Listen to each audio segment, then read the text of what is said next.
A very good morning to all students. Welcome to Fundamentals of Food Processing class.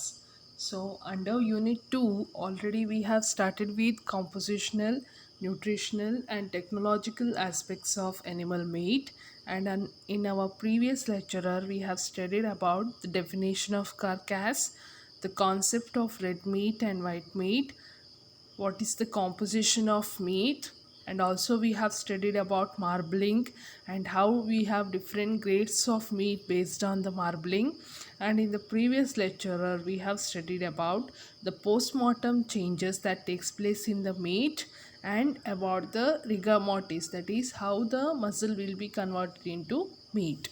So in today's class we'll be studying about the tenderization of meat and aging of meat. So let us start with meat tenderization. So the technique for breaking down the collagens in meat to make it more palatable and tender are referred to as tenderizing or tenderization. So already you know that tender ಅಂತಂದರೆ general ಆಗಿ soft ಆಗಿ ಇರೋದು ಅಂತ ಅರ್ಥ, ಹೌದಾ? So already ನಾವು rigor ಮೋರ್ಟಿಸಲ್ಲಿ ಓದಿದ್ದೇವೆ. So after the death of the animals, due to the reduced pH, the meat will become tough due to a condition called as rigor mortis. So rigor mortis ಆದಾಗ ಆಕ್ಟೋಮಯೋಸಿನ್ ಅನ್ನೋ complex form ಆಗುತ್ತೆ. ಹಾಗಾಗಿ muscle fibres ಎಲ್ಲ tough ಆಗಿ form ಆಗುತ್ತೆ. ಹಾಗಾಗಿ ಏನಾಗುತ್ತೆ, ನಮ್ಮ ಮಾಂಸ ಏನಾಗುತ್ತೆ, ಗಟ್ಟಿ ಆಗುತ್ತೆ, ಆಯಿತಾ, ರಿಗರ್ ಮಾರ್ಟಿಸ್ ಕಂಡೀಷನ್ ಆಗಿ. ಸೊ ಆ ಮಾಂಸವನ್ನು ನಾವು ಯಾವ ಥರ ಸಾಫ್ಟಾಗಿ ತಿನ್ನಲಿಕ್ಕೆ ಸೂಟೇಬಲ್ ಆಗೋ ಥರ ಅದನ್ನು ಕನ್ವರ್ಟ್ ಮಾಡ್ತೇವಲ್ವ, ಆ ಪ್ರೋಸೆಸ್ಸನ್ನು ನಾವು ಟೆಂಡರೈಸೇಷನ್ ಅಥವಾ ಟೆಂಡರೈಸಿಂಗ್ ಅಂತ ಕರಿತೇವೆ. And tenderness is quality of the meat, gauging how easily it is chewed or cut.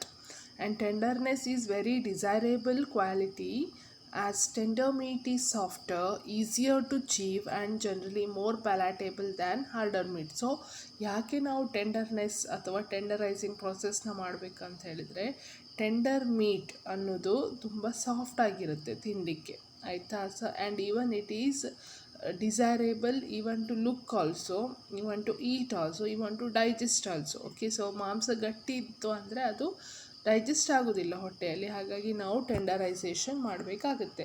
So there are number of ways by which you can tenderise the meat. So you can go for the mechanical method, you can go for cooking method, you can go for enzymes.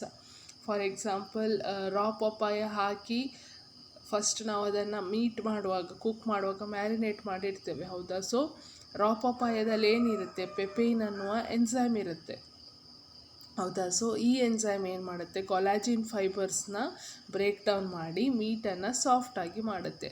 ಹಾಗಾಗಿ ನಾವು ಹೆಚ್ಚಾಗಿ ನಾವು cooking ಮಾಡೋ ಮುಂಚೆ ಅದನ್ನು vinegar ಅಥವಾ butter milk ಅಥವಾ ಮೊಸರೆಲ್ಲ ಹಾಕಿ ಅದನ್ನು ಮ್ಯಾರಿನೇಟ್ ಮಾಡಿರ್ತೇವೆ, ಹೌದಾ.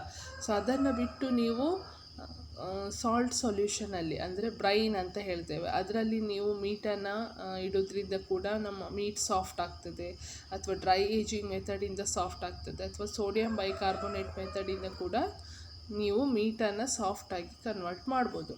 So let us check in detail about further process. So why we need to do tenderization? So important processing technology for better utilization of tough meat to benefit both producer and consumer. So as I said, it is a very important technology so that our tough meat can benefit both the producer and consumer. So ತಗೊಳ್ಳುವ ಕನ್ಸ್ಯೂಮರ್ಗೆ ಕೂಡ ಅದು ಒಳ್ಳೆ benefit ಆಗುತ್ತೆ, ಯಾಕೆಂದರೆ soft ಚೀವಿ meet ಇರೋದ್ರಿಂದ ಅವರಿಗೂ ತಿನ್ನಲಿಕ್ಕೆ ಖುಷಿ ಆಗುತ್ತೆ. ಈವನ್ ಕಸ್ಟಮರಿಗೂ, ಪ್ರೊಡ್ಯೂಸರಿಗೂ ಕೂಡ ಅದು ಬೇಗ ಸೇಲ್ ಆಗ್ತಾ ಹೋಗುತ್ತೆ. So that is the one reason you need to go for tenderisation. So inherent property determined by composition, structure and ease of chewing and disintegration. So natural ಆಗಿ ನೀವು ಎನಿಮಲನ್ನು ಸ್ಲಾಟರ್ ಮಾಡಿದಾಗ ಅದರಲ್ಲಿರುವ ಎನಿಮಲಿಗೆ ಕೊಟ್ಟಿರುವ ಫೋಡರ್ ಮೇಲೆ ಅಥವಾ ಕೊಲಾಜಿನ್ ಸ್ಟ್ರಕ್ಚರ್ ಮೇಲೆ tenderness property depend ಆಗುತ್ತೆ. So if it is highly tough then you can make it into a tender one by using different tools or tenderizing powder etc. And degree of consumer satisfaction and perception. So meet tender ಆಗಿದೆ ಅಂತ ಹೇಳಿದರೆ, soft ಆಗಿದೆ ಅಂತ ಹೇಳಿದರೆ, ಕಸ್ಟಮರ್ಸಿಗೂ ಕೂಡ ಆ ಥರದ್ದೇ meet ಬೇಕು. ಯಾರು ಕೂಡ ಅಂಗಡಿಗೆ ಬಂದು ನಮಗೆ ಟಫ್ ಜಾಸ್ತಿ ಗಟ್ಟಿ ಇರುವಂಥ ಮೀಟ್ ಕೊಡಿ ಅಂತ ಹೇಳೋದಿಲ್ಲ. ಸೊ ಮೀಟ್ ನೋಡಿದ ತಕ್ಷಣ ಅದರ ಬಗ್ಗೆ ಅವರಿಗೆ ಇದು ಒಳ್ಳೆ ಇದೆ, ಮೀಟ್ ಸಾಫ್ಟ್ ಇದೆ, ಇದನ್ನು ತಗೋಬೋದು ಅಂತ ಹೇಳಿ ಅವರಿಗೆ ಅನಿಸ್ಬೇಕು. So for that reason you need to do the tenderisation. Now, toughness is caused by the connective tissue and the actomyosin toughness due to the configurational changes of muscle protein, that is actin and myosin. So, ಈ toughness ಯಾಕೆ ಬರುತ್ತೆ ಮೀಟಲ್ಲಿ ಅಂತ ಅಂದರೆ, as already discussed in the previous lecture about the rigor mortis. So rigor ಮಾರ್ಟಿಸಲ್ಲಿ ನಾವು ನೋಡಿದ್ದೇವೆ, animals ಸತ್ತ ಕೂಡಲೇ ಆಕ್ಸಿಜನ್ ಸಪ್ಲೈ ಕ್ಲೋಸ್ ಆಗುತ್ತೆ. ಸೊ ಆಕ್ಸಿಜನ್ ಸಪ್ಲೈ ಕ್ಲೋಸ್ ಆದಾಗ ಎನರೋಬಿಕ್ ಕಂಡೀಷನಲ್ಲಿ ನಿಮಗೆ ಲ್ಯಾಕ್ಟಿಕ್ ಆ್ಯಸಿಡ್ ಪ್ರೊಡ್ಯೂಸ್ ಆಗುತ್ತೆ. ಲ್ಯಾಕ್ಟಿಕ್ ಆ್ಯಸಿಡ್ ಪ್ರೊಡ್ಯೂಸ್ ಆದಾಗ ಆಬ್ವಿಯಸ್ಲಿ pH ರೆಡ್ಯೂಸ್ ಆಗ್ತಾ ಹೋಗುತ್ತೆ. pH ಕಮ್ಮಿ ಆಗ್ತಾ ಹೋದ ಹಾಗೆ ನಿಮ್ಮ ಆ್ಯಕ್ಟಿನ್ ಮತ್ತು ಮಯೋಸಿನ್ ಅನ್ನುವಂತಹ ಕಾಂಟ್ರಾಕ್ಟಿಂಗ್ ಪ್ರೋಟೀನ್ ಏನಿದೆಯಲ್ವ ಅದು ಜೊತೆಯಾಗಿ ಆಕ್ಟೋಮಯೋಸಿನ್ ಕಾಂಪ್ಲೆಕ್ಸ್ ಅನ್ನೋದನ್ನು ಫಾರ್ಮ್ ಮಾಡುತ್ತೆ. ಸೊ ಈ ಆಕ್ಟೋಮಯೋಸಿನ್ ಕಾಂಪ್ಲೆಕ್ಸ್ ಹಾಗೆ ಈ ಕೊಲಾಜಿನ್ ಫೈಬರ್ ಎರಡೂ ಸೇರಿ ನಿಮ್ಮ ಮೀಟ್ ಟಫ್ ಆಗುತ್ತೆ. ಓಕೆ, ಸೊ ಈ ಮೀಟನ್ನು ನೀವು ಬೇರೆ ಬೇರೆ ಟೂಲ್ ಯೂಸ್ ಮಾಡಿ ಅಥವಾ ಬೇರೆ ಬೇರೆ ಟೆಕ್ನಿಕ್ ಯೂಸ್ ಮಾಡಿ ಅಥವಾ ಬೇರೆ ಬೇರೆ ಪೌಡರ್ ಯೂಸ್ ಮಾಡಿ ಟೆಂಡರ್ ಮಾಡೋದ್ರಿಂದ ಅದು ಮೀಟನ್ನು ಸಾಫ್ಟಾಗಿ ಮಾಡುತ್ತೆ. So what are the factors which are affecting the tenderness? So the two factors which are affecting the tenderness are the pre-slaughter factors and post-slaughter factors. So ನೀವು ಎನಿಮಲ್ಸ್ನ ಮೀಟಾಗಿ ಕನ್ವರ್ಟ್ ಮಾಡೋ ಮುಂಚೆ ಯಾವ conditions ಇರುತ್ತೆ, ಪ್ಲಸ್ ಅದನ್ನು ಸ್ಲಾಟರ್ ಮಾಡಿದ ಮೇಲೆ ಯಾವ condition ಆಗಿರುತ್ತೆ, that will decide the tenderness of the meat. So let us see what are the pre-slaughter factors. So it is breed, age, exercise, nutritional status of meat animal prior to slaughter greatly affect the aging. Okay, so tenderness mainly depends upon the breed. So which is the crossbreed. If it is a young animal, if it is a lamb or if it is a small calf meat, then the breed will be different and the hybrid will be having more tender meat. And even the age also, if it is a small aged animal which is slaughtered, so that that meat will be tender. If the animal is aged, ಸ್ವಲ್ಪ mature ಆಗಿರುವಂತಹ animal meet ಆಗಿದ್ದರೆ ಆಗ ಗೋಟಿದು ಮೀಟೆಲ್ಲ ಆಗಿದ್ದರೆ ಆಗ ಗಟ್ಟಿ ಇರುತ್ತೆ. Okay, exercise. So if animals are doing more exercise, they are made to run, or if they are not given rest before slaughtering, then that time what happens, all energy will be used, all oxygen will be used, and obviously the muscle will be in rigor mortis condition and the meat will be tough. And even the nutritional status of the meat, so also based upon the type of the fodder what you will give to the animal also decides the tenderness. So ಅದಕ್ಕೆ ಬರೀ gross ಮಾತ್ರ ಕೊಡ್ತಾ ಇದ್ದರೆ ಆಗ ಅದರಲ್ಲಿ ಯಾವುದೇ ಕೊಬ್ಬಿನ ಅಂಶ ಬೆಳೆಯುವುದಿಲ್ಲ ಮೀಟಲ್ಲಿ. ಅದೇ ನೀವು ಅದಕ್ಕೆ ಒಳ್ಳೆ ಗ್ರೇನ್ಸ್ ಫಾಡರ್ ಎಲ್ಲ ಹಾಕ್ತಾ ಇದ್ದರೆ ಆಗ ಮೀಟ್ ಒಳ್ಳೆ ಅದರಲ್ಲಿ ಫ್ಯಾಟ್ ಎಲ್ಲ ಡೆವಲಪ್ ಆಗಿ ಆ ಮೀಟ್ ತುಂಬ ಟೆಂಡರ್ ಆಗಿರುತ್ತೆ. Okay, so these are the pre-slaughter factors. Now the post-slaughter factors which is affecting the tenderness is the changes of the meat during the first 24 hours of slaughter is utmost important. So soon after the slaughtering, if you are preventing the rigor mortis stage either by freezing or by keeping it in any of the marinating solution, so slaughter ಆದ ತಕ್ಷಣ ನೀವು ರಿಗರ್ ಮಾರ್ಟಿಸ್ ಕಂಡೀಷನ್ವರೆಗೆ reach ಆಗದ ಹಾಗೆ ನೋಡಿಕೊಂಡ್ರೆ ಆಗ ನಿಮ್ಮ ಮೀಟಿನ ಟೆಂಡರ್ನೆಸ್ನ ನೀವು ಕಾಪಾಡ್ಬೋದು. Okay, now what are the different methods to tenderize the meat? So you have natural method of meat tenderization and artificial method of meat tenderization. So under artificial method you have mechanical method, chemical method, electrical stimulation method. So let us see one by one in detail. So first one is natural tenderization. So natural tenderization is caused by the action of enzymes already in tissues. So this effect can be enhanced by quick freezing before rigor mortis sets in, and by hanging the meat at the optimum temperature and time, especially just before cooking. It is also called conditioning. So this is done for aging the meat commercially. Natural enzymes in meat break down tissues through dry aging. So water present in meat evaporates in turn, concentrating the flavor. Okay, so natural tenderization ಅಂತ ಹೇಳಿದರೆ you are allowing the enzymes which are naturally present in the animal tissue to act upon the meat protein and to tenderize it. So ಇಲ್ಲಿ ನೀವು external ಆಗಿ ಏನೂ add ಮಾಡೋದಿಲ್ಲ. So instead ಏನು ಮಾಡ್ತೀರಿ ಅಂದರೆ ಸ್ಲಾಟರ್ ಆದ ತಕ್ಷಣ ನೀವು ಆ್ಯನಿಮಲ್ನ ಫ್ರೀಸಿಂಗ್ ಮಾಡ್ತೀರಿ. ಸೊ ಫ್ರೀಸಿಂಗ್ ಮಾಡೋದ್ರಿಂದ ಏನಾಗುತ್ತೆ, ಆ ಲ್ಯಾಕ್ಟಿಕ್ ಆ್ಯಸಿಡ್ ಫಾರ್ಮೇಷನನ್ನು ನೀವು ಸ್ಟಾಪ್ ಮಾಡ್ದಂಗೆ ಆಗುತ್ತೆ. ಆಗ ನಿಮಗೆ ಮೀಟ್ ರಿಗರ್ ಮಾರ್ಟಿಸ್ ಸ್ಟೇಜಿಗೆ ಹೋಗೋದಿಲ್ಲ. So toughness of muscle is not caused. So how you can do this? By hanging it under the optimum temperature and for a particular period of time before cooking. So this process of hanging the meat under the optimum temperature and time in order to tenderize the meat is called as conditioning. So ಈ processನ್ನು ನಾವು conditioning ಅಂತ ಕರಿತೇವೆ.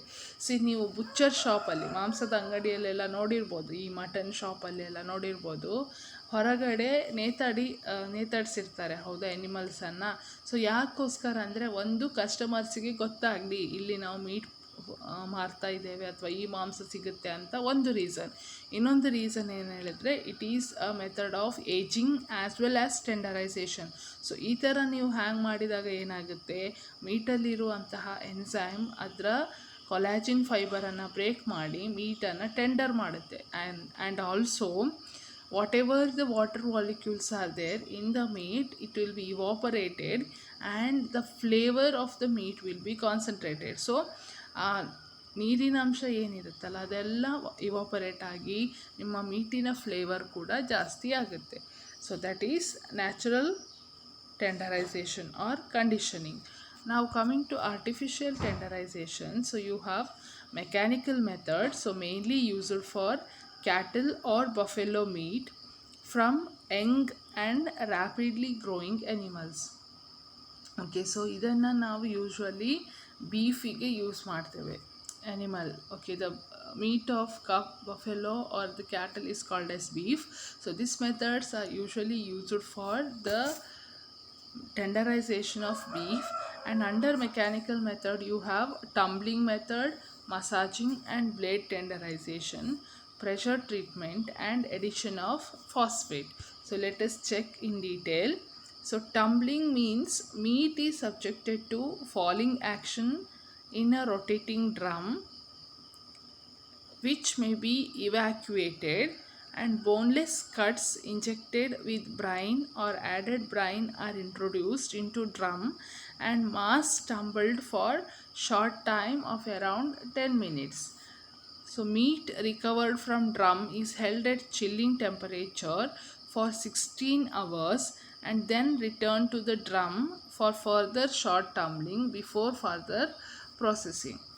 Okay, so tumbling process ಇಲ್ಲಿ ನೋಡಿರ್ಬೋದು ನೀವು. Tumbling ಪ್ರೊಸೆಸ್ಸಲ್ಲಿ ಏನು ಮಾಡ್ತೇವೆ ಅಂತ ಹೇಳಿದರೆ ಒಂದು ರೊಟೇಟಿಂಗ್ ಡ್ರಮ್ ಇರುತ್ತೆ. So we are introducing meat into that rotating drum and we are also, along with the meat, we are also injecting the brine or the salt solution.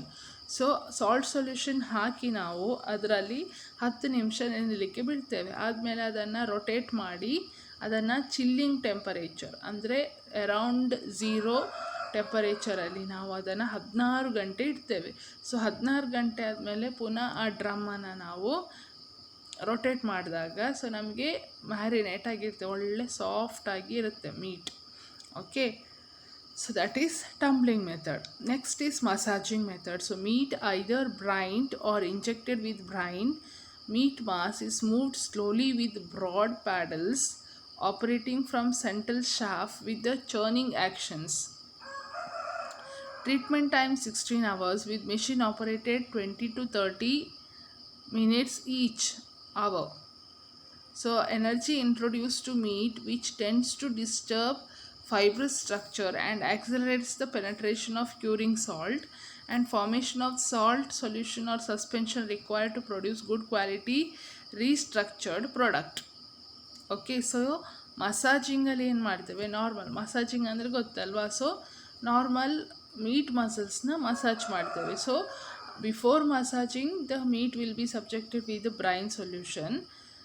So ಒಂದು shaft, ಒಂದು sharp object ಥರ ಇರುತ್ತೆ ಆಯಿತಾ, ಒಂದು ದೊಡ್ಡ plate ಥರ sharp object ಥರ ಇರುತ್ತೆ.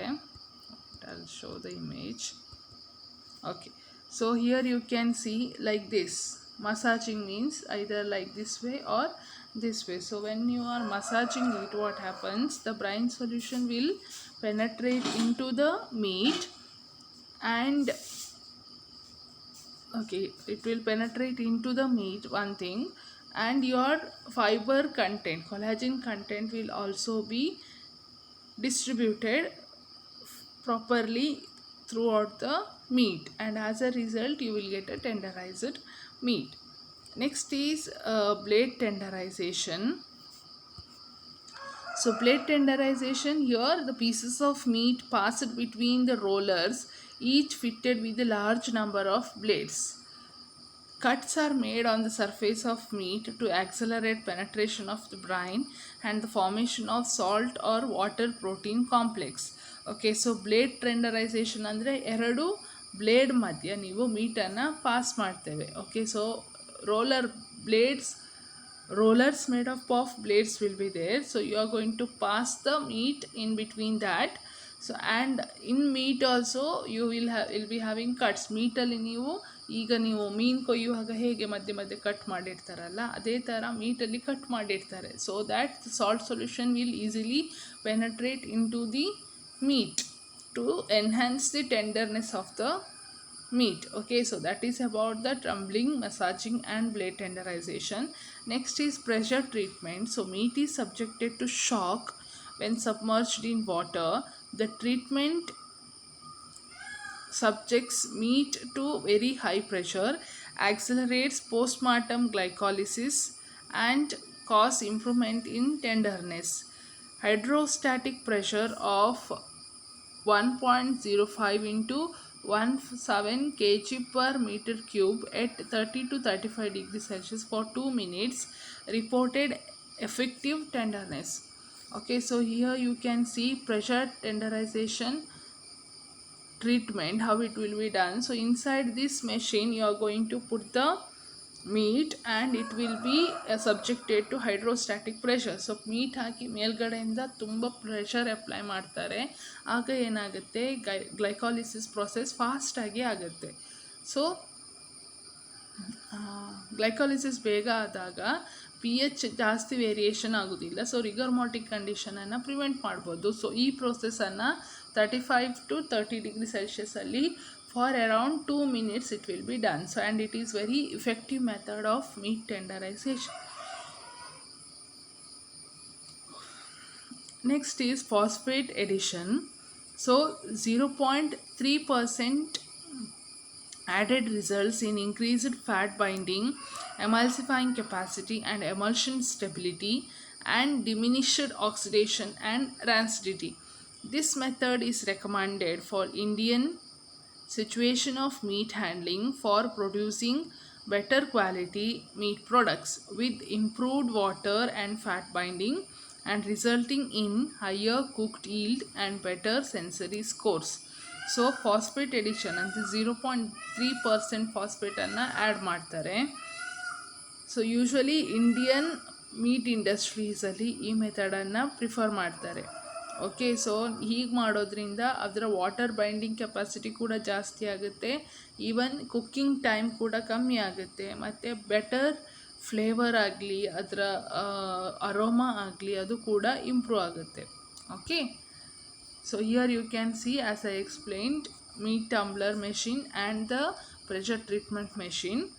The next one is the chemical method. So under chemical method you can use either salts and acid or any electrolytes like salt solution and proteolytic enzymes. So tenderization with salts and acid. So traditionally marination is employed to improve the palatability. Salt solution or acids improves of meat. Acid encourage the collagenase and catepsin work at low pH to break down muscle structure and also increase myofibril swelling with increased water holding, contributing to tenderness and juiciness. Pinch of sodium bicarbonate added to tough meat while cooking with vinegar and cleansing under running water to prevent excess tenderization. So lactic acid, acetic acid, tartaric acid, malic acid, succinic acid or citric acid can be used for tenderization of meat. So salt ಮತ್ತು ಆ್ಯಸಿಡ್ನ use ಮಾಡಿ ನೀವು ಅದನ್ನು marinate ಮಾಡ್ಬೋದು. So marinate ಮಾಡಿದಾಗ ಕೊಲಾಜಿನೇಸಿಸ್ ಮತ್ತು ಕ್ಯಾಟಪ್ಸಿನ್ ಎನ್ನುವ ಅನ್ಸಾಮ್ ಏನಾಗುತ್ತೆ, activate ಆಗುತ್ತೆ. ಸೊ ಅದು ಈವನ್ ಎಸಿಡಿಕ್ ಕಂಡೀಷನಲ್ಲಿ ಕೂಡ these enzymes can act on the collagen fibre, the muscle fibres, and also it will increase the myofibrils, the other connective fibers, so that the water retention property will be increased. So ಈ enzyme act ಆದಾಗ ಏನಾಗುತ್ತೆ, ಈ ಮಯೋಫೈಬ್ರಿಲ್ ಎಲ್ಲ break ಆಗಿ ಜಾಸ್ತಿ ನೀರನ್ನು ಹಿಡ್ಕೊಳ್ಳುತ್ತೆ. So ಜಾಸ್ತಿ ನೀರು ಹಿಡ್ಕೊಳ್ಳೋದು ಅಂತ ಹೇಳಿದರೆ ಮೀಟಿನ ಜ್ಯೂಸಿನೆಸ್ ಜಾಸ್ತಿ ಆಗುತ್ತೆ. Okay, so even the sodium bicarbonate will be added, the baking soda will be added with vinegar, okay, while cooking in order to prevent the excess tenderization. So ಜಾಸ್ತಿ ಮಾಂಸ ಮೆದು ಆದರೆ ಕರಗಿ ಹೋಗುತ್ತೆ, ಹೌದಾ? ಸೊ ಇದನ್ನು ಪ್ರಿವೆಂಟ್ ಮಾಡಲಿಕ್ಕೋಸ್ಕರ ಏನು ಮಾಡ್ತಾರೆ ಅಂತ ಹೇಳಿದರೆ ಸೋಡಿಯಂ ಬೈಕಾರ್ಬೊನೇಟ್ ಮತ್ತು ವಿನೆಗಾರ್ನ ಯೂಸ್ ಮಾಡ್ತಾರೆ. Okay, so this is the most effective method of tenderizing in meat, and even in home cooking method also usually housewife will use the same process. And next one is balanced electrolyte. So by injecting 2% of weight of water to the carcass at the pressure of 100 to 40 lb per square inch with water in freshly slaughtered carcass, this method separates and ruptures the muscle bundle fiber to increase their tenderness. Cooking pressure of water further separates, softens and ruptures the muscle bundle fiber for increased tenderness of cooked meat. Okay, so balanced electrolyte ಅಂತ ಹೇಳಿದರೆ ನೀವು around 2% ವಾಟರನ್ನು high pressure ಅಂದರೆ around 100 LB per square inch ಪ್ರೆಷರಲ್ಲಿ ನೀವು introduce ಮಾಡಿದಾಗ ಮೀಟಿಗೆ, ಆಗ ಏನಾಗುತ್ತೆ ಅಂತ ಹೇಳಿದರೆ ಈ ಮಸಲ್ ಫೈಬರ್ಸ್ ಏನಿರುತ್ತಲ್ಲ, ಆ ಮಸಲ್ ಬಂಡಲ್ಸ್ ಅದೆಲ್ಲ ಸಪ್ರೇಟ್ ಉದುರು ಆಗುತ್ತೆ, ಆಯಿತಾ? So when they are separated, when they are spread, that time the water retention will be more and obviously the tenderness will be increased. Next is proteolytic enzyme. So increase tenderness of meat through proteolysis of various meat fractions. So papain, bromelain, fisin derived from plant used for tenderization. So concentration depends upon the type of meat, purity of product, and usually 0.002 to 0.2% is used. So proteolytic enzymes ಅಂತ ಹೇಳಿದರೆ ಬೇರೆ ಬೇರೆ plant ಪ್ರಾಡಕ್ಟ್ಸಿಂದ, ಪಪ್ಪಾಯದಿಂದ ಆಗಿರ್ಬೋದು ಅಥವಾ ಬೇರೆ ಯಾವುದಾದ್ರೂ ಪ್ಲ್ಯಾಂಟ್ಸಿಂದ ಆಗಿರ್ಬೋದು. So you are going to extract different proteases enzymes like papain, bromelin, ficin etcetera, and you are going to add it to the meat. So these enzymes will break down the fiber content and hence increase the tenderness. Now proteolytic enzymes use ಮಾಡೋದ್ರಿಂದ disadvantage ಏನು ಹೇಳಿದರೆ, it will degrade the texture of the meat due to their broad based substrate specificity which results in unfavourable taste or over tenderization due to unequal distribution. Okay, so disadvantage ಏನಂತ ಹೇಳಿದರೆ, so ಇದರಿಂದ over tenderness ಆಗುವಂತಹ problem ಇದೆ. ಯಾಕೆ ಹೇಳಿದರೆ, since these enzymes are specific in nature, so they may act on the particular protein, contractile protein or muscle protein, and degrade it to the maximum level. Okay, so suppose ಈಗ ಪೆಪೇನ್ ಅನ್ನೋದು ಮಯೋಫೈಬ್ರಿಲ್ಲರ್ protein ಮೇಲೆ act ಮಾಡೋದಾದರೆ, so ಆ ಮಯೋಫೈಬ್ರಿಲ್ ಪ್ರೋಟೀನನ್ನು ಕಂಪ್ಲೀಟಾಗಿ break down ಮಾಡಿದಾಗ ನಿಮಗೆ muscle meet ಏನಾಗುತ್ತೆ, ಜಾಸ್ತಿ ಮೆತ್ತಗಾಗಿ ಹೋಗುತ್ತೆ. ಆಗ ನಿಮಗೆ ಅದು ಅಷ್ಟು ಡಿಸೈರೇಬಲ್ ಮೀಟಾಗಿ ಇರೋದಿಲ್ಲ. ಹಾಗಾಗಿ ಅದು ಡಿಸಡ್ವಾಂಟೇಜ್. ನಾವು ginger rhizome has proved to be an effective tenderizing antioxidant antimicrobial agent for meat and meat product. So ginger rhizome, ನಿಮ್ಮ ಶುಂಠಿ ಇದೆಯಲ್ಲ, ಶುಂಠಿ ಬೆಳ್ಳುಳ್ಳಿ ಪೇಸ್ಟ್ ಆ್ಯಡ್ ಮಾಡಿಡೋದು ಯಾಕೆ ಮ್ಯಾರಿನೇಟ್ ಮಾಡುವಾಗ ಅಂತ ಹೇಳಿದರೆ, ಇದೇ ರೀಸನಿಗೋಸ್ಕರ. ಅದು apart from a tenderizer, it is also a good antioxidant and antimicrobial agent.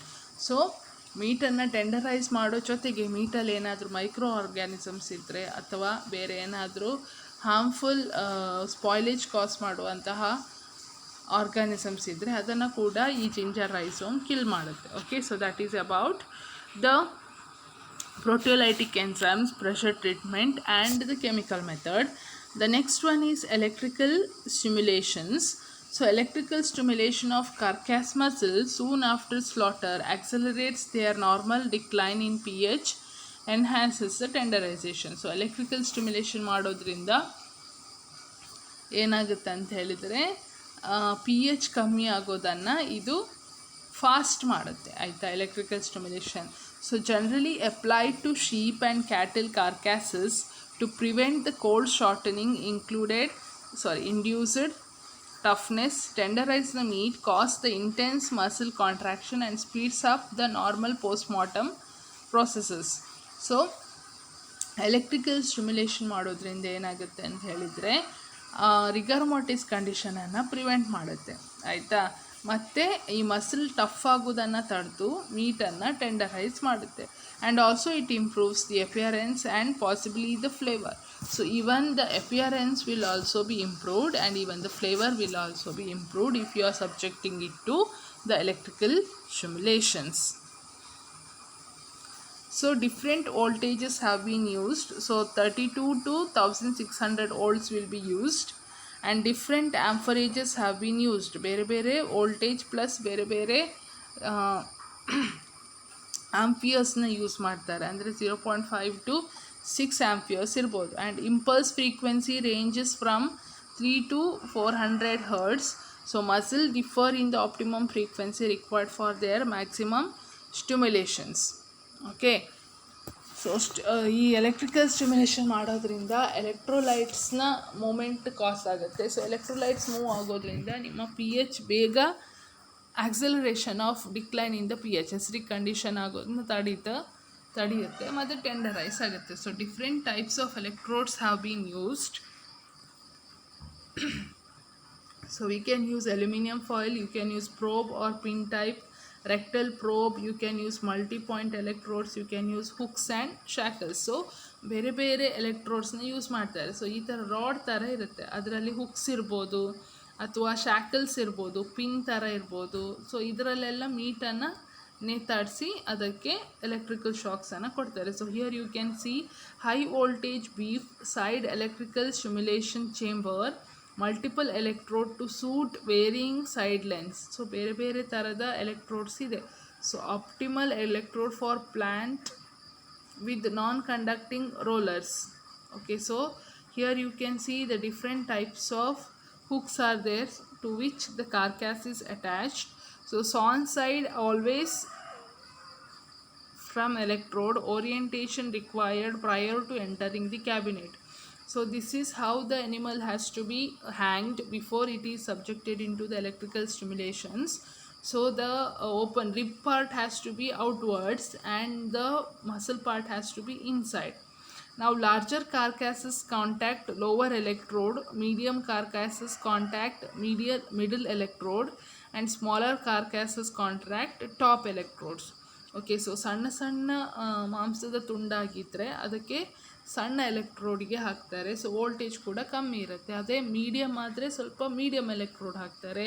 ದೊಡ್ಡ ಕಾರ್ಕ್ಯಾಸ್ ಆದರೆ ಅದನ್ನು ದೊಡ್ಡ ಎಲೆಕ್ಟ್ರೋಡ್ ಹಾಕ್ತಾರೆ. So this is before entering into chamber. So this will go into the chamber where there will be electrical stimulations and these tough meats will be converted into the tender meat. Now where the electrode will be positioned. Now spanned great length of carcass from neck to hind limb, sometime in the spinal cord. So difference in the effectiveness of electrical stimulation may be detected when one hind limb is shackled and the other side moves freely. Okay, time delay. So exsanguination, bleeding and stimulation 60 minutes. Carcasses have received variable treatments such as evisceration and splitting, and stimulations now effectively during the bleeding. So electrode ಪೊಸಿಷನ್ನ ನಾವು usually ಮೇಲೆ ಅಂದರೆ neck ಪಾರ್ಟಲ್ಲಿ ಅದನ್ನು ಹ್ಯಾಂಗ್ ಮಾಡ್ತೇವೆ. So ನಿಮಗೆ ಬೇರೆ different parts of the carcass will get the different electrical stimulation. So how you will come to know that the carcass has received the electrical stimulation? So if one of the limb is freely moving and one of the limb is tough, then you can come to a conclusion that it is electrically stimulated. So usually for 60 minutes it will be done, and it is also now not effective if bleeding is there. So completely cleaned carcass has to be subjected for electrical stimulation. So here you can see different tools which are used for meat tenderization. So here you can see rotatory blade massaging method. Here you can see that blade treatment method.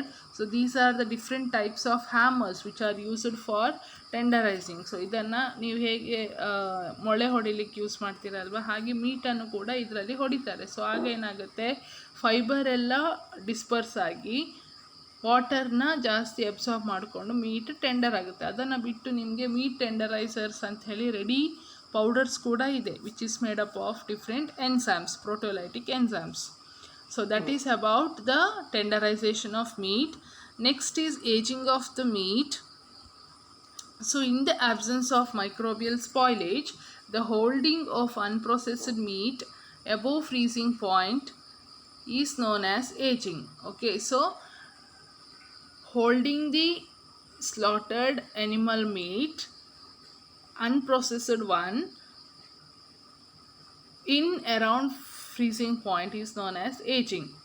Okay, so it is also referred to as conditioning, tenderizing, ripening or maturing of the meat.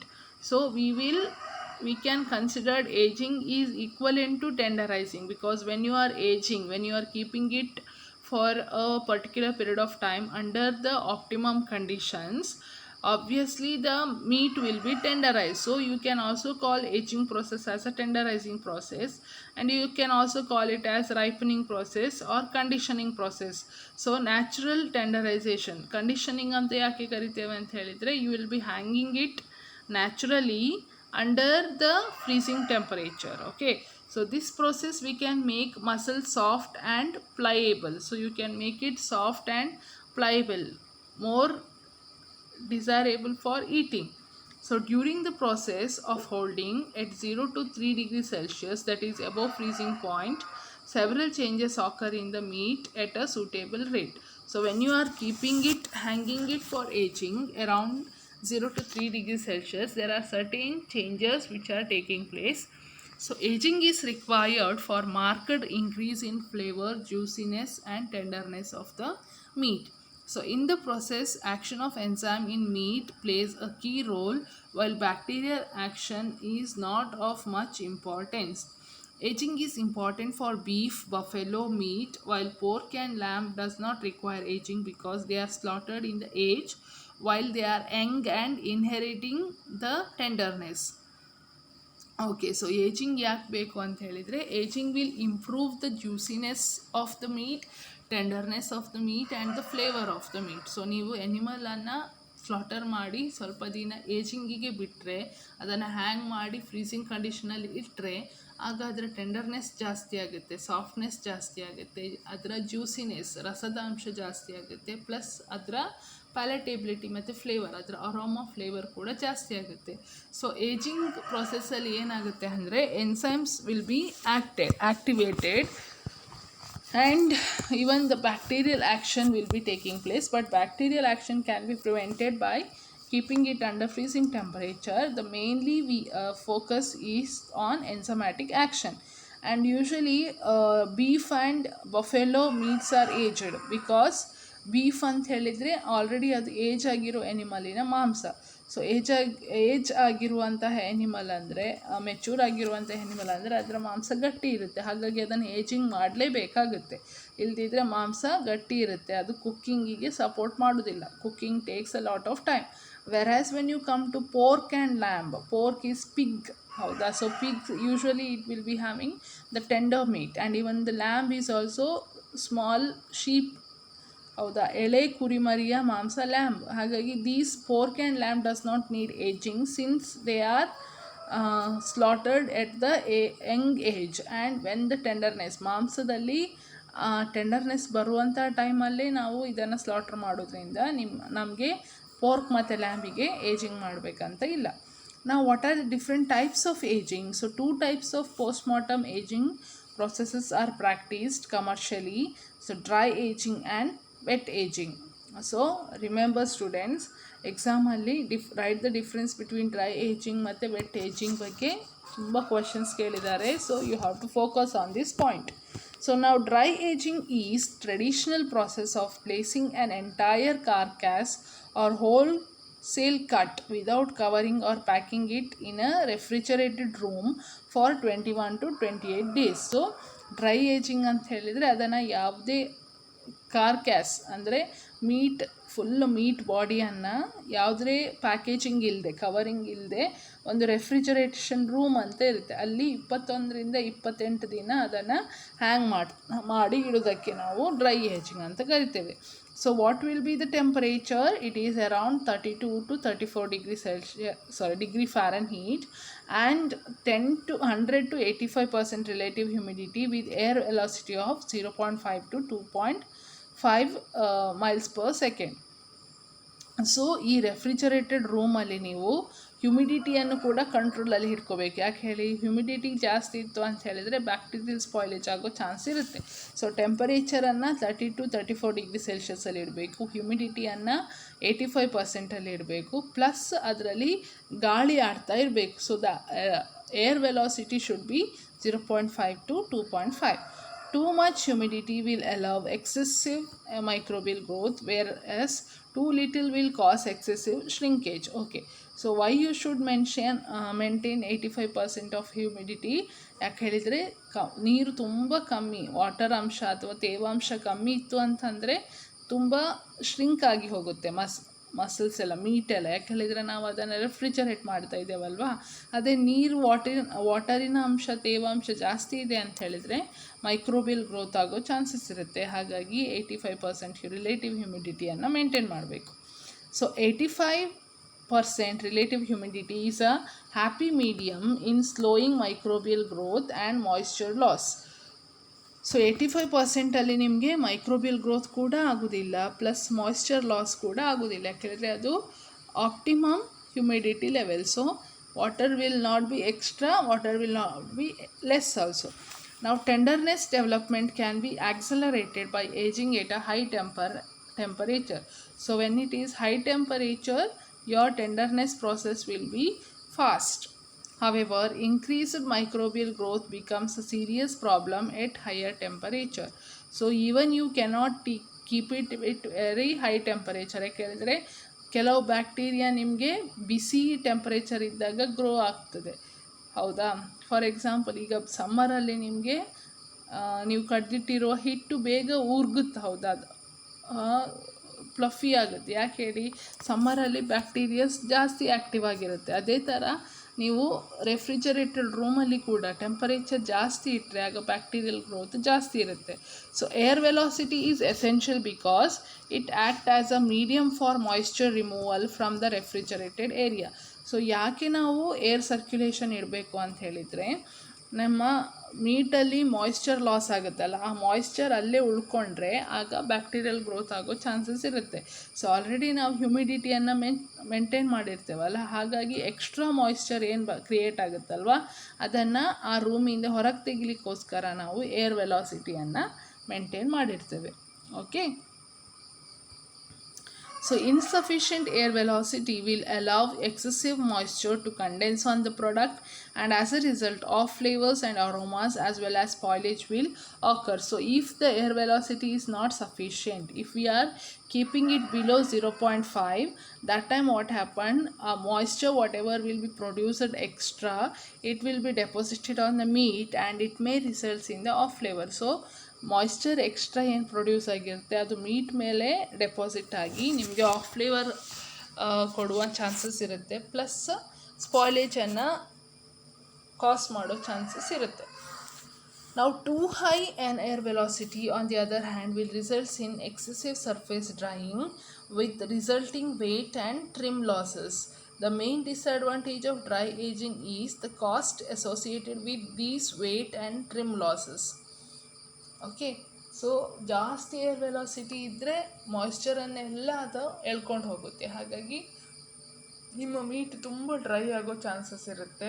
And weight loss ಕೂಡ ಆಗುತ್ತೆ, ಮಾಂಸದ weight ತೂಕ ಕೂಡ ಕಡಿಮೆ ಆಗುತ್ತೆ. So main disadvantage ಏನಂತ ಹೇಳಿದರೆ, ಒಂದು weight and trim losses and the cost which is associated with dry ageing. Now coming to the wet aging. So wet aging is the aging of meat in vacuum bags, usually the middle meats, under refrigerated conditions for 32 to 34 degree Fahrenheit. So wet aging and helidre, you are not openly hanging them in a refrigerated room. Instead you are packing it in a bag, vacuum bag. So vacuum bag means where inside the bag you don't have any moisture or the air, in refrigerator for around 30 to 34 degree Fahrenheit. Obviously humidity and air velocity are not necessary requirement for proper wet aging, because most beef is vacuum packaged at the site of carcass fabrication. Wet aging is predominant method of post-mortem aging today. So usually beef, okay, buffalo meatana will subject it for wet aging. Since we are packing it and keeping it in a refrigerator, there is no necessity of moisture as well as air velocity. Okay, and usually this method is nowadays subjected after post-mortem, that is cutting ಆದಮೇಲೆ ಈ ಮೆಥಡನ್ನು use ಮಾಡ್ತಾರೆ. So ageing process continues when a primal or subprimal cut has been placed in a vacuum package. Dry and wet aging both results in similar degree of palatability of rib and loin steaks. So meat from vacuum aged cuts has a more bloody or seamy and metallic flavor, whereas meat from dry aging has a more brown roasted beef flavor. So vet ageing ಮಾಡೋರು cuts ಏನು meet slaughter ಮಾಡಿದ ಮೇಲೆ ಆ ಮೀಟನ್ನು ಬೇರೆ ಬೇರೆ ಪಾರ್ಟಾಗಿ divide ಮಾಡಿ ಅದನ್ನು vacuum packing ಮಾಡ್ತಾರೆ, ಆಯಿತಾ. ಮೇಯ್ನಾಗಿ ರಿಬ್ಸ್ ಪಾರ್ಟ್ ಮತ್ತು ಸ್ಟೀಕ್ ಪಾರ್ಟ್ಸ್, ತೊಡೆಯ ಪಾರ್ಟನ್ನು ಏನು ಮಾಡ್ತಾರೆ, ಕಟ್ಸ್ ಮಾಡಿ ಅದನ್ನು ರೆಫ್ರಿಜರೇಟ್ ಮಾಡ್ತಾರೆ. ಮತ್ತು ವೆಟ್ ಏಜಿಂಗ್ ಡ್ರೈ ಏಜಿಂಗ್ ಎರಡರಲ್ಲೂ ಸೇಮ್ ಟೆಂಡರ್ನೆಸ್ ಮತ್ತು ಪ್ಯಾಲೆಟೇಬಿಲಿಟಿ ನಿಮಗೆ ಸಿಗುತ್ತೆ. So meat from vacuum aged cuts have more metallic flavor, whereas meat from dry aging have brown roasted beefy flavor. Okay, so dry aging ಮಾಡೋದ್ರಿಂದ ನಿಮಗೆ roasted flavour ಇರುತ್ತೆ, ಅದೇ vet ageing ಮಾಡೋದ್ರಿಂದ ನಿಮಗೆ ಸೀರಮಿ ಬ್ಲಡ್ ಫ್ಲೇವರ್ ಇರುತ್ತೆ. ಅಂದರೆ ಅದು ಕಟ್ ಮಾಡಿದ ತಕ್ಷಣ ನೀವು ರೆಫ್ರಿಜರೇಟ್ ಮಾಡೋದ್ರಿಂದ ಯೂಸ್ ಮಾಡೋ ಮುಂಚೆ ಅದನ್ನು ವಾಶ್ ಮಾಡಬೇಕಾಗುತ್ತೆ. So there are significant changes that takes place during the aging process. So in the conversion of muscle to meat, natural enzymes, that is proteases found in muscles will break down specific proteins in muscle fiber, and this breaking of protein strands called myofibrils by natural enzymes will result in improved tenderness. So ageing ಆಗುವಾಗ ಏನು changes ಆಗುತ್ತೆ ಅಂತ ಹೇಳಿದರೆ, ನಿಮ್ಮ ಮೀಟಲ್ಲಿರುವಂತಹ protease ಅನ್ನುವ enzyme, natural ಆಗಿ ಮಸಲ್ಸಲ್ಲಿರುವಂತಹ ಈ enzyme ಏನು ಮಾಡುತ್ತೆ, ಮಯೋಫೈಬ್ರಿಲ್ ಅನ್ನುವಂತಹ ಪ್ರೋಟೀನ್ ಸ್ಟ್ರ್ಯಾಂಡ್ಸ್, ನಮ್ಮ ಕಾಂಟ್ರಾಕ್ಟೈಲ್ ಪ್ರೋಟೀನ್ಸ್ ಅಥವಾ ಕನೆಕ್ಟಿವ್ ಪ್ರೋಟೀನ್ಸ್ ಏನಿರುತ್ತಲ್ವ ಮಸಲ್ಸ್ ಇದು ಮಯೋಫೈಬ್ರಿಲನ್ನು ಈ ಪ್ರೋಟಿಯೇಸ್ ಎನ್ಸೈಮ್ ಬ್ರೇಕ್ ಡೌನ್ ಮಾಡುತ್ತೆ. ಆ ಬ್ರೇಕ್ ಡೌನ್ ಮಾಡೋದ್ರಿಂದ ನಿಮಗೆ ಆ ಸಾಫ್ಟ್ನೆಸ್ ಬರುತ್ತೆ. Okay, so what are the changes takes place during this break down? One is protein denaturation, another one is proteolysis, another one is flavor enhancement. So ಈ break down ಆಗುವಾಗ ನಿಮಗೆ 3 ಥರದ changes ಆಗುತ್ತೆ. ಏನಂತ ಹೇಳಿದರೆ, ಪ್ರೋಟೀನ್ ಡಿನೇಚರೇಷನ್ ಆಗುತ್ತೆ, ಪ್ರೋಟಿಯೋಲೈಸಿಸ್ ಆಗುತ್ತೆ, ಫ್ಲೇವರ್ ಎನ್ಹ್ಯಾನ್ಸ್ಮೆಂಟ್ ಆಗುತ್ತೆ. So let us see in detail about each. So already you have learnt about the protein denaturation. So denaturation refers to the physical rearrangement of chemical bonds in amino acids of protein polypeptide chains without involving any hydrolysis. So during the postmortem aging, myofibrillar and sarcoplasmic protein denature to a varying degree. So there is detachment of actin filament at Z line, resulting in fragmentation of myofibrils. So it enhances tenderness, although muscle protein manifests some loss of water holding capacity. So elastin do not undergo any denaturation. So aging process ಆಗುವಾಗ ಏನಾಗುತ್ತೆ ಅಂತ ಹೇಳಿದರೆ, there will be rearrangement in the chemical bonds of amino acids. Okay, so ಯಾವುದೇ ಥರ hydrolysis break down ಆಗದೆ amino acid configuration change ಆಗುತ್ತೆ. So usually myofibrillar ಮತ್ತು sarcoplasmic proteins ಏನಾಗುತ್ತೆ, they will denature, that is they will break down into their simpler forms, resulting in the fragmentation of myofibrils. Okay, so only these collagen, actin, myosin proteins will undergo the changes. There will be rearrangement of amino acids in these proteins, whereas elastin will not undergo any changes. Okay, and because of this rearrangement, the water holding capacity of the fibers will increase, and thus increasing the tenderness. So ಈ enzyme act ಆದಾಗ ಈ proteins denature ಆಗುತ್ತೆ, ಅಂದರೆ break down ಆಗುತ್ತೆ. So break down ಆದಾಗ ಆ gap ಮಧ್ಯದಲ್ಲಿ water ಹೋಗಿ ಕ್ಯಾಪ್ಚರ್ ಆಗುತ್ತೆ. ಸೊ ಈ ವಾಟರ್ ಹೋಗಿ ಕ್ಯಾಪ್ಚರ್ ಆಗೋದ್ರಿಂದ ಅದರ ಟೆಂಡರ್ನೆಸ್ ಅಥವಾ ಜ್ಯೂಸಿನೆಸ್ ಜಾಸ್ತಿ ಆಗುತ್ತೆ. So next change is proteolysis. So during aging, the sarcoplasmic reticulum loses the capacity to retain the calcium ions, and their release initiate a water soluble enzyme called calcium activated sarcoplasmic factor. So this factor degrades the desmin, connectin, troponin T, tropomyosin and M-line protein, causing tenderness of meat. So catepsin becomes active at low ultimate pH or comparatively high temperature and brings about the degradation of myosin and actin to fragments. So first ಏನಾಗುತ್ತೆ, amino acid rearrange ಆಗಿ ಮಯೋಫೈಬ್ರಿಲಾರ್ fragments ಎಲ್ಲ denature ಆಗುತ್ತೆ. Next ಏನಾಗುತ್ತೆ ಅಂದರೆ ಸಾರ್ಕೋಪ್ಲಾಸ್ಮಿಕ್ reticulum. So bone structure of bone ನೀವು ಕಲ್ತಿದ್ದೀರಾ. So previous ಕ್ಲಾಸಲ್ಲಿ PU ಅಲ್ಲೆಲ್ಲ ಕಲ್ತಿದ್ದೀರಾ, ಹೌದಾ? ಮಸಲ್ ಸ್ಟ್ರಕ್ಚರ್, ಅದರಲ್ಲಿ ಸಾರ್ಕೋಪ್ಲಾಸ್ಮಿಕ್ ರೆಟಿಕ್ಯುಲಮ್ ಅಂತ ಇರುತ್ತೆ. ಈ ಇಂಡಿವಿಜುವಲ್ ಬೋನ್ಸ್ ಮಧ್ಯೆ ಇರುವಂತಹ ಗ್ಯಾಪ್ ಇರುತ್ತಲ್ವ, ಅಲ್ಲಿ ನಿಮ್ಗೆ ಏನಾಗುತ್ತೆ, calcium will be transported. Okay, so calcium ಏನು ಮಾಡುತ್ತೆ, ಬೋನಿಗೆ ಇಂಪಾರ್ಟೆಂಟ್, ಹೌದಾ? ಸೊ ನಿಮಗೆ ಏಜಿಂಗ್ ಪ್ರೊಸೆಸ್ ಆಗುವಾಗ ಈ ಮಸಲ್ ಕ್ಯಾಲ್ಶಿಯಮನ್ನು ಹಿಡ್ಕೊಳ್ಳುವಂಥ ಕೆಪಾಸಿಟಿಯನ್ನು ಕಳ್ಕೊಳ್ಳುತ್ತೆ. ಓಕೆ, ಸೊ ಕ್ಯಾಲ್ಶಿಯಮ್ ಹಿಡ್ಕೊಳ್ಳೋ ಬದಲು calcium will be last from the bones. Okay, so during when such thing happen, calcium ಯಾವಾಗ ಬೋನಿಂದ ಬಿಡ್ಲಿಕ್ಕೆ ಶುರು ಆಗುತ್ತೋ ಆಗ ಕ್ಯಾಲ್ಶಿಯಂ ಆ್ಯಕ್ಟಿವೇಟೆಡ್ ಸಾರ್ಕೋಪ್ಲಾಸ್ಮಿಕ್ ಫ್ಯಾಕ್ಟರ್ ರಿಲೀಸ್ ಆಗುತ್ತೆ.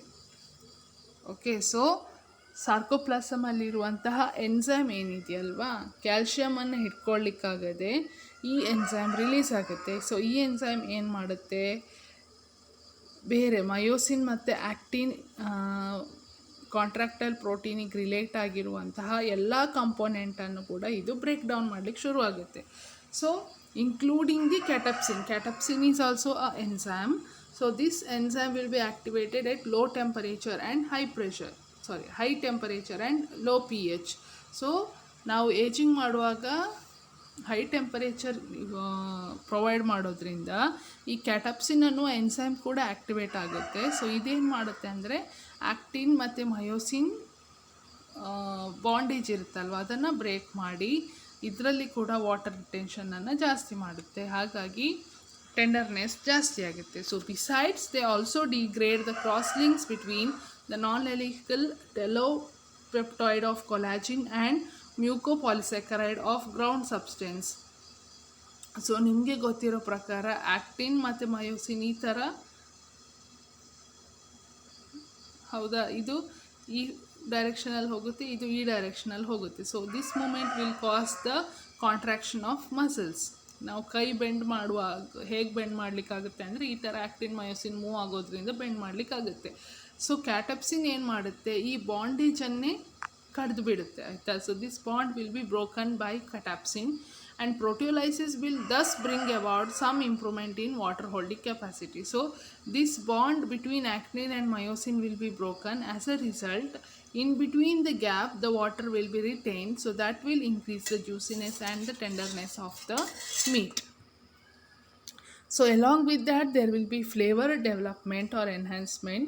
So during the postmortem aging, ATP is broken down to mononucleotides, that is AMP, adenosine monophosphate, and IMP, which produce ionosic acid and hypoxanthine, enhancing the flavor of the meat.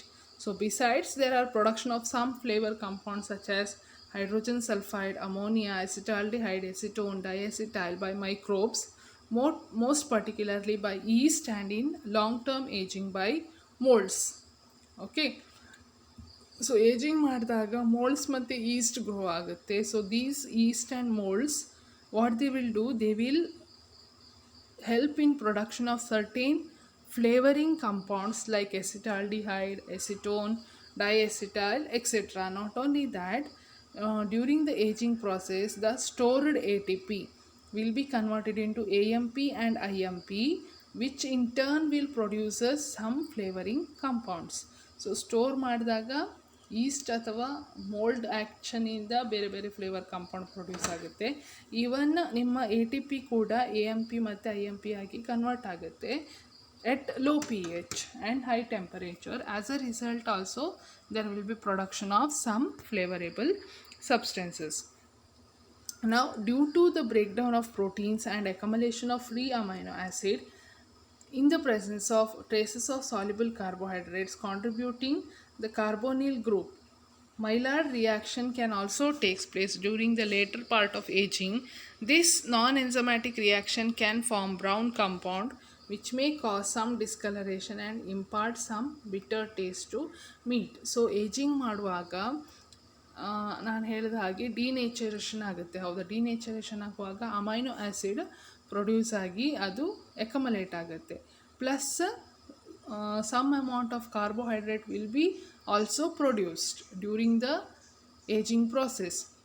Okay, so ನಿಮಗೆ ಗೊತ್ತಿರೋ ಪ್ರಕಾರ carbohydrate plus reducing sugar ಮತ್ತು amino acid ಒಟ್ಟಿಗೆ ಸೇರಿದರೆ ಏನಾಗುತ್ತೆ, browning reaction ಆಗುತ್ತೆ, ಹೌದಾ. So this browning reaction in the absence of enzyme we call it as non enzymatic browning by the name my lord.